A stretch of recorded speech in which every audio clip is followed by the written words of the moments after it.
And welcome to another Mark Bishop show, and particularly the Reading Corner.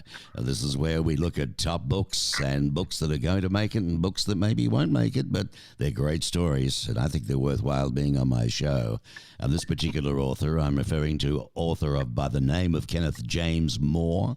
Does that ring a bell at all? There's quite a few he's done. We'll talk about those later. But before I get into Pieces of Wood with Him, which is the name of the book, I would like him to perhaps share with us of what you, me, are supposed to get out of this book. Welcome, Kenneth James Moore. Well, thank you very much, Mark. Thank you for having me on your show. It's kind of you. I, first of all, I'd just like to point out that the novel Pieces of Wood is an international crime thriller. It follows three protagonists, a retired Marine Corps colonel and two FBI agents, as they hunt down two sons of the rising sun, making their way to the shores of 1978 Chicago to engage in a bioterror campaign, just like their fathers imposed on the Chinese during World War II. Mm-hmm. The idea of Pieces of Wood is, well, frankly, we have all grown up with the fanatics of the Nazi era, and but frankly, the other side of the World War II equation and war in the Pacific against the Japanese was far more brutal. And indeed, well, I like to say that the Nazis were fanatics, but the Imperial Japanese were barbarics. Their level of barbarism, their level of cannibalism was literally something out of the Dark Ages or prior. Mm-hmm. It was of epic proportion. So they referred to, the Imperial Japanese referred to women, which they targeted directly as, pardon my inability to actually pronounce the Japanese language, but I think it's zabuku. And basically that means pieces of wood, just pieces of wood to be used and disposed of. And yeah, that was that came about. I had made a promise to my mom when I was 8 years old to find what happened to her youngest brother who never came home from the war. And in the process of doing that, in the jungles of the Mariana Archipelago, atop I think about 2,000 foot elevation, we came across an Imperial Japanese killing field, and with ovens there, constructed in the 30s. So in a preparatory fashion, to dispose of, well, according to the plaque that was left behind, 5,000 women. So, yeah. It gets. I know it gets. The book is fascinating. Pieces of Wood, though, is your first novel, correct? It is the first of a trilogy. There are two more in the works as they're coming out. Okay. Now, what is it that made you want to tell the story of Japanese atrocities in the Pacific this particular way? Well, again, I was out looking for my uncle. So this was not something that me and my associates set out to do. We just happened to come upon this killing field and these refractory ovens. To be very explicit, I thought there was this big hole in what I thought was a B-29 fuselage. Well, I crawled into it. Now you have to understand that the jungles there are so intense. I mean, 11 o'clock in the morning looks like 5 o'clock in the afternoon. It's very dense. So clearing away those the vines to a degree. So here's this big orifice. Okay, so I crawled into it. Well, it was a refractory oven. Yeah. Destructive beings, and it was not something that I had anticipated, of course. But it did kind of reflect back on my days in 1981. I was really disgusted over the fact that I had extensive background in martial arts at the time, and felt that TV commercials telling a woman to reach into her purse and grab a can of mace or a revolver, which is the most stupid thing ever, because you're dead by the time you get that thing out of your purse, if indeed that was the intention of the attacker. But so I started a class at the University of Maryland and taught throughout Maryland at the YWCA. It was endorsed by the YWCA. and taught a class basically free of charge uh, for nearly a year. That I passed it on to some of my better students who carried it forward from there. So having with that background and then coming across this killing field, yeah, wow, that was like a hammer across the head. Boy, it was just something else. Well, there's no doubt about it. There's a significant amount of historical background in this novel. I mean, how did you go about conducting your research? Well, because I had been looking for my uncle for some 30 years, frankly, prior to that. So I just imposed upon contacts that I had in the military community and the intelligence community and acquired a lot of documentation. So by the time I set out for the first time in 1998, I had thousands of papers, and I got a lot of them spread across my desk right now. Declassified material, et cetera, and interviews. So I had an idea of what I was doing in terms of looking for my uncle, but I had no concept, no desire, nothing whatsoever pursuant to the subject of violence against women. So it was just happenstance that we happened upon that, and then it brought forth the 1981 experience, and you just have to tell the story. Well, you've traveled the world, looking for the answers to the mystery of your uncle's disappearance in World War II. You must have, you were led down this path, there's no doubt about it, but, you must have uncovered some incredible history. Yeah. Yes, and indeed, that's why it's a trilogy. It is the first book is Violence Against Women. The second is The Quest for Freedom. Fascinating story about a U.S. Marine and a Chinese resistance fighter who happened to be in the same prison at the same time and decided to work together for their mutual freedom and the freedom of the Chinese people. And then the third one is basically my story. It is how I started looking for my uncle, and 42 years later found him. So, yeah, 42 years. It's yeah, a long time, isn't it? So if I was standing with you having a beer or something like that, and I'd say, how did your experience in the Pacific inspire you really to want to do pieces of wood? I know you've touched on the Japanese atrocities, but is there something else in there that made you want to, write this novel? Well, frankly, the subject of violence against women is a pandemic far more dangerous than COVID-19, far more damaging and difficult to stop than AIDS, SARS, or even the bubonic plague. It's something that we have endured as a society, as since we could walk upright, frankly, as humanoids.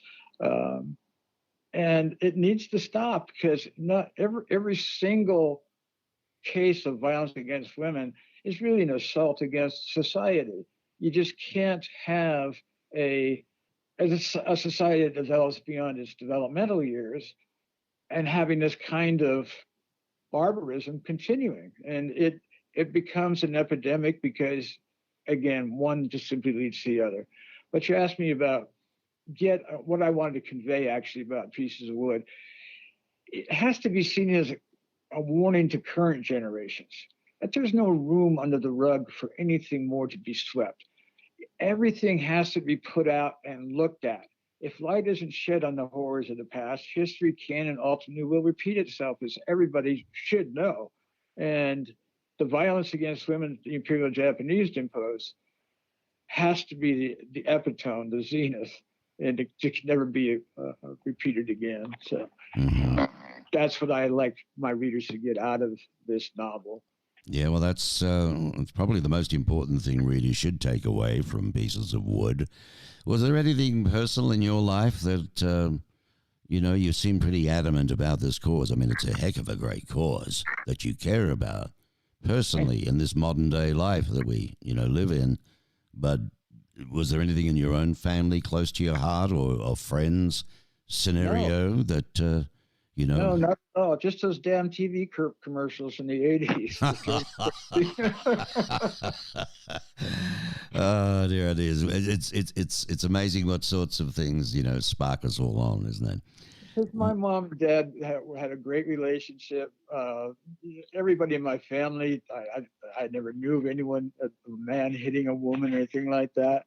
I certainly didn't, but nobody had to stand up on a podium and tell us, hey, don't do that, in my generation at least, and perhaps in yours as well, Mark, is that it was just something that you understood, You're not a bully, you don't have to subjugate, and it just bothered the crap out of me. So Fair enough. So let me ask you, Ken, what was the most surprising thing, really, that you learned in your research? wow, there's just so much. In pursuant to pieces of wood per se, it would really have to be the ovens. I mean, these things were set up in 1931. I'm talking about the refractory ovens on Tinian Island, atop of Mount Tapacher, to be precise. And they were intricately designed. They had refractory brick supplied by a company still in Japan, still operating, still producing, same. It had a sheet of cement. I mean, seriously, how do you get cement and all this stuff up to the top of a mountain? Mm-hmm.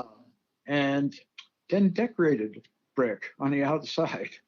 It was just, I'm just sorry. It was hard to see the relevance of such an intricately developed ovens. And frankly, there were two that were standing when we found them in 1998. But there was a whole series of broken bricks, shattered bricks, some of them still kind of standing, that kind of thing. Mm-hmm. But essentially, these two were indicative, and obviously I have photographs of them, were indicative of the meticulous undertaking of craftsmen to actually make these darn things. Mm-hmm. And that was perhaps, pursuant to answering your question, was perhaps startling. Any photos at all, in the book, in the novel? I'm sorry? Any photos of that in the novel at all? Oh, yeah. Yeah, be able to see. Okay. Yeah. Well, you interviewed quite a few people who experienced, World War II firsthand. Yes. What inspired you to do this? What have you learned? It's all a matter of human nature. That's what I've learned. That's something that I think we need to address beyond pandemics, beyond other issues. We need to look at ourselves as human beings and look at what we have done and how we can avoid doing it in the future.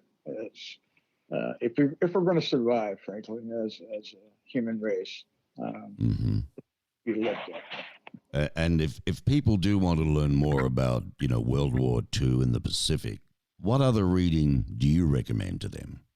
Well, I recommend what I put in the back of the book, which is, in my day as a political scientist, grad student, et cetera, I had excellent professors who taught me how to research. I mean, so going to a bookstore and pulling a book off a shelf about World War II, may or may not be that great. But if you go to the actual resources, which are, again, highlighted in the back of the book, from you'll actually get to the heart of what we call first generation information. So I recommend following that format. Well, it sounds like you have a few more books. I know you've talked of the trilogy you're coming up your sleeve. Share a little bit about those with us, if you would. Oh, okay. Well, the first one, they're each themed, and the first one, as we've discussed, is about violence against women. Mm-hmm. Second one is the quest for freedom, and I edified to a degree that this was referenced by a Chinese a Chinese guerrilla fighter who's just 20 years old. Fascinates me. Wow. Yeah, and he had thousands of people that he generated as a resistance army against the Imperial Japanese, the invading Japanese. And then the other man was a Marine from Dorchester, Massachusetts. And they both wound up in the same prison at the same time. And I know this because we were there. It's a fascinating relationship between these two men. And I had a team that went with me. And by the way, some of them were Aussies, by the way. Yeah, we've been in enough wars too, I can tell you. Yes, plenty of Australian blood on the sand along with Americans, my friend? Yes, sir. Absolutely. No question about it. And thank you very much for that contribution. So let's talk about being able to buy this thing. Sure. I know. You're bound to tell me Amazon. Well, I've been the #1 best-selling author on Amazon for the past month or so. Yeah, congratulations. That's the real reason I sort of led into that. I wanted, folks, this is, it's quite a, well, I would be very proud if that happened for me. I must have given you a great thrill.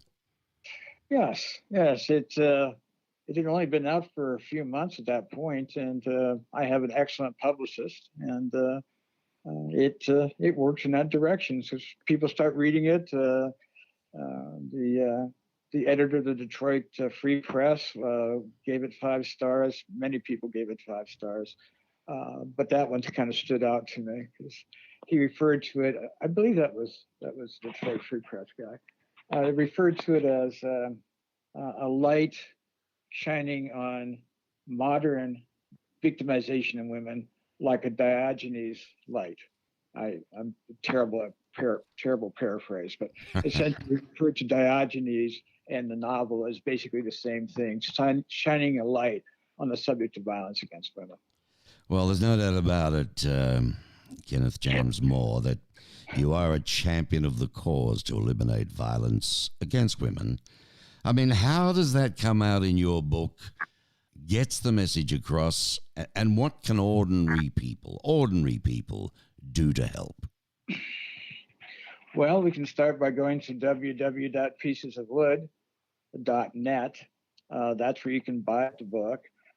Secondly, you can just type in my name, Kenneth James Moore, and you can follow me as the other 2 novels come to fruition.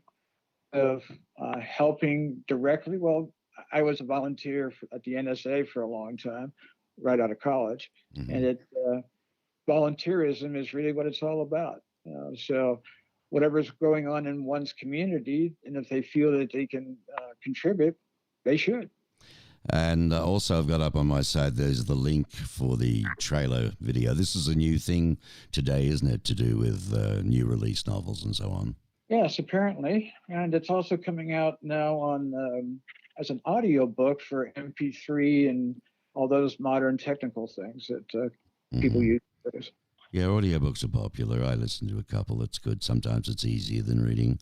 And who is doing that for you? Are you actually narrating yourself on this? Oh, no, I'm not that talented. And you've heard my voice now, so no, I wouldn't do it myself. But my publicist, Scott Lorenz, who's, as I indicated earlier, is phenomenal in my view. He's putting it together. So. That's fantastic. All righty, so Pieces of Wood, it's the name of the novel. It's penned by Kenneth James Moore. It can be got on Amazon, and it can also be got in bookstores, can't it? Good question. I don't know that for a fact. It usually comes out in those as well, after all. But, look, it'll be on everything. You'll be able to get hold of it. But a good idea is to mention your site again. That's www.piecesofwood.com? .net. No, don't go to .com. Right, .net. I thought it was .net. I just wanted to be sure on that. You're going to wind up in a high school woodworking class. All right, www.piecesofwood.net. Well, it's been a pleasure. I mean, you're already a #1 writer, but all the very best with this. It's getting out a terrific message, and it also reminds people that there were other wars and things going on other than, in Europe. So thank you for that, and I wish you all the best in the world. Thank you, Mark. You've been very kind. You're welcome.